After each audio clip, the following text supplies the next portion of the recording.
Welcome to the NBA Coast to Coast podcast, brought to you by thelines.com. Back together again. It's me coming to you from Belgium still, on vacation. Nate there on the East Coast. And we are bringing you a Thursday night slate here, Nate. A pretty small one, bunch of back-to-backs as well in the NBA tonight. So we'll be talking about a few things, a few game videos, as well as those player props that we love to bring you each and every weekday. Make sure to like and subscribe so you can continue to follow along with us all regular season and into the playoffs. Also want you to head to thelines.com. That's where we have our great written content for you guys all season long, and our odds finder tool, which you can go ahead and use to shop those lines to the best of your ability across U.S. sportsbooks. Nate, let's go ahead and jump into the lines for tonight and then talk about this first game, Philly and Atlanta.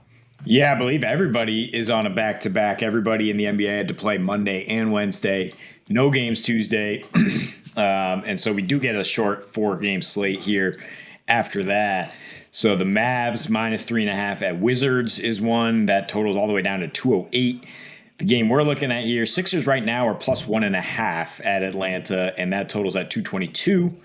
Hornets plus 11 at the Heat, total around 215. And then the other game we'll break down right now, Blazers plus 6.5 at the Pelicans, total of 226.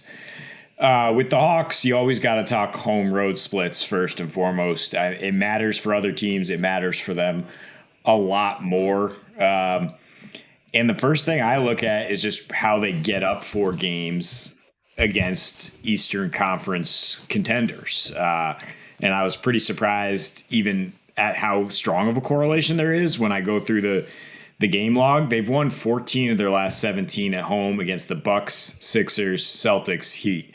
The premier teams, and you can even throw away 2 of those losses last December during the Omicron variant, where the Hawks were playing with like a skeleton crew. Trey was in for one of those games against the Heat, but they had like no centers. They had, it's just losses to throw out.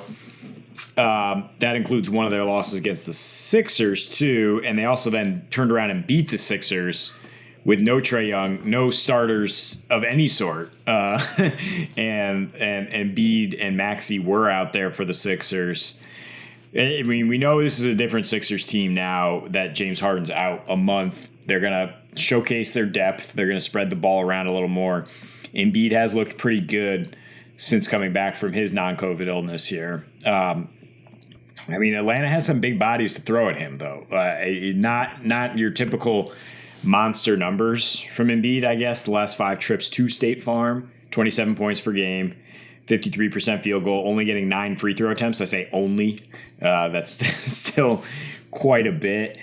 I mean, the Atlanta defense, much better at home, of course. Their offense also better. They do tend to play faster, but when these teams meet, I don't know if it's the Embiid factor or what, but man, it is slowed down. It's a 96 pace, under in 7 straight meetings. Sixers are getting 103. The Hawks are getting 100. Again, 2 of those most recent meetings were completely affected by COVID, and I guess you can throw that out. But it just hasn't been that high scoring, which is strange because that's how the Hawks tend to play at home. I mean, that's why you get a pretty high total, 222.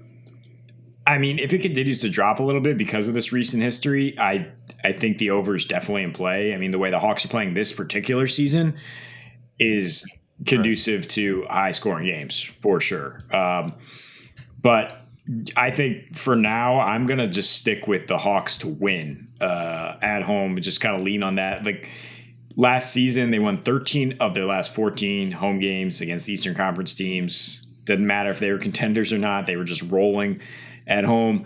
They've opened with winning 2 of 3, dropping one against Charlotte, which is a puzzling one, but then they come back and clap Milwaukee. And that's just, to me, if they can actually beat the Bucks, who are playing at an extremely high level, and the Sixers are playing are very inconsistent, very dysfunctional so far early in the season, I definitely lean towards the Hawks winning this game. All right, you said a lot of stuff. I should have been writing some notes down because I definitely have something for everything that you just said. And I want to clarify, this is a 4-game slate, some weird back-to-backs. So there's a lot of conflicting factors. There's some weirdness to it. I don't feel great about the fact that I lean over. because the conflicting factors here are the Hawks and Sixers, right, and the way that they play. I want to clarify: are you talking about their when you talk about their recent matchups going under? Were you also referencing their playoff games though, or were you only Just talking regular season matchups? Yeah. Okay. All right. Cool. Damn. All right. Because either way, obviously, in the playoffs, you expect a bit lower scoring, right? Especially once you get to the conference finals, like the conference semis, like that game was, or that series was that they played. But yeah, even in the regular season, I mean, the last two alone were the exact same score with just each team winning one of them, right? 98-96. Like you said, you can throw away some of the stuff here. What I'm looking at and what I'm sort of leaning towards and why I lean over is all the stuff that, that I kind of put down in our in some of our notes that we talk about occasionally before the game, where, I'm looking at like the way that they're just different on the road this season than they are at home is Philadelphia, right? And so their road offense is much better, 117 at home or on the road, which is good for second best overall, versus 110 at home, 43% from three on the road this season. I mean, 37% at home, still really good, but I mean, 43% is like Steph Curry as a team, right? Which is pretty crazy. They score 6 more points in the paint per game at home. Obviously, a little bit. I do think it's their game is a lot more tailored to playing a bit faster, which they do. Getting the ball down low to Embiid, which even if it takes some time off the clock or it goes slow, when he's getting fouled 10 times a game and getting to the free throw line 10 times a game, rather getting fouled more than that. It stops the clock, right? I mean, it allows for more possessions, at least, as that we know that possession is probably going to come to an end with either a defensive rebound or him hitting a free throw. So I do think there's opportunity in this one for things to turn around a bit in terms of the history of these teams going under so consistently. I do think there's consistently a playoff atmosphere. Trey's a little bit better on the road than he is at home. But look, a bunch more stuff. Not only are they better on offense on the road as Philly, they're also much, like I said, they play faster. Their defense is worse, 22nd overall in terms of their rating on the road versus 10th at home. They allow 4 more fast break points per game playing at that faster pace. They allow 6 more points per game off of turnovers on the road than they do at home. Once again, playing at a little faster pace. They're 4-1 to the over this season on the road versus 1-5 to the over at home this season so far. So a complete reversal there. Embiid on the road versus this team is very, very good. 28.5 points right now is his prop. I want to touch it. Maybe we'll talk about that in the props video. We are still waiting for a few things to come out, but I do like the boards. I fear that it's probably going to be about 11.5 is his prop tonight, and that's about what he averages is 12 a game against this team on the road. I think they're the thing that really makes me want to believe in Philly tonight as well at 1.5 point dogs as we're talking about this. I know we've been talking mostly about the total. I think you feel pretty good about the Hawks and the way that, like you said, they come out and play incredibly well against the top teams in the East. I would bank on that being the case tonight. I just would also bank on Embiid coming out having a big performance and also sort of an addition by subtraction of James Harden. And it's not that James Harden himself is necessarily detrimental, obviously. It's more just the fact that, when Harden's out there, it's a different style of play. It doesn't allow guys like Embiid and Maxey to open up and get to their spots. Those two guys play together incredibly well, Maxey and Embiid, as they don't take away from each other at all. I mean, since last season, when we know what Maxey does when Harden or Embiid are out, right? Just one of them is out and you put Maxey in there, and we're talking about a complete jump in all of his stats across the board offensively, and especially because of the usage. But Embiid over the last 2 seasons, when Harden isn't there, this season and last season, 1 game this season, 47 games last season. We're talking 29.5 points and 11.5 boards a game, 4.5 assists as well, right, for Embiid. So there's a lot of reason to like the way that he and the offense flow when Harden's not out there. To be frank, I'm not saying like this isn't a team that can win with all those guys on the floor. I just think if they're going to continue to play the way they played before Harden went out, where it was just 3-ball,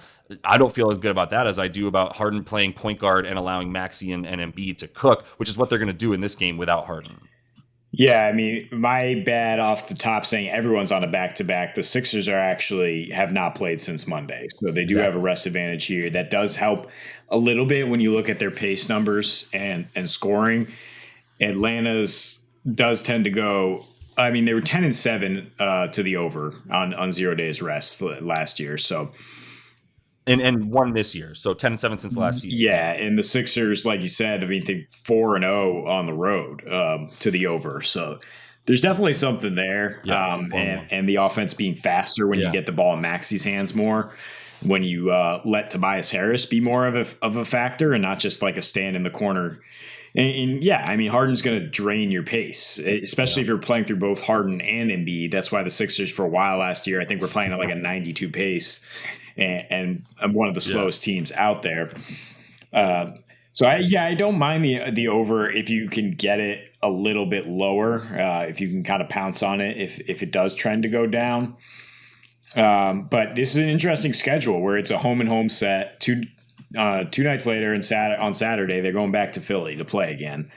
And I just think these are the types of teams to just split at home. The Sixers last year were a little bit better away from home, but we saw in years prior, they were just like clockwork, losing on the road, then coming back at home.